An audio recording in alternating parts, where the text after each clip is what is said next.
सोसायटीमध्ये नॉमिनेशन केलं म्हणजे फ्लॅटचा मालक तोच होतो का? जर तुम्ही नॉमिनी म्हणून असाल तर हा व्हिडिओ शेवटपर्यंत नक्की बघा, कारण नॉमिनी आणि ओनर यामध्ये खूप मोठा फरक आहे.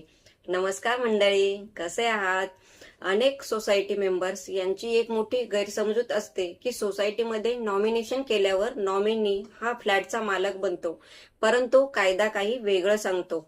सहकारी संस्था म्हणजेच MCS ऍक्ट 1960 आणि मॉडेल बायलॉज नुसार सदस्यांच्या मृत्यूनंतर सोसायटी नॉमिनी किंवा कायदेशीर वारसांचे नाव नोंदवू शकते.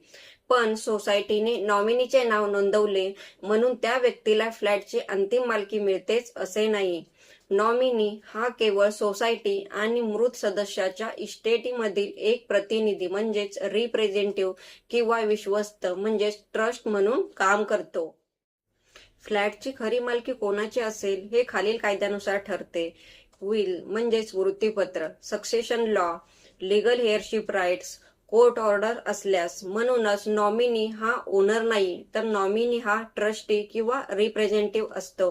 अंतिम मालकी ही कायदेशीर वारसांना किंवा वैध विल असलेल्या लाभार्थींनाच मिळते. आजच तुमच्या सोसायटीमधील नॉमिनी रेकॉर्ड तपासा. नॉमिनी करणे अत्यंत आवश्यक आहे, पण नॉमिनेशन म्हणजे ओनरशिप नाही हे लक्षात ठेवा. ही माहिती प्रत्येक फ्लॅट ओनर्स पर्यंत नक्की पोहोचवा. आणि हा व्हिडिओ आवडल्यास लाईक, शेअर आणि सेव्ह करायला विसरू नका. धन्यवाद.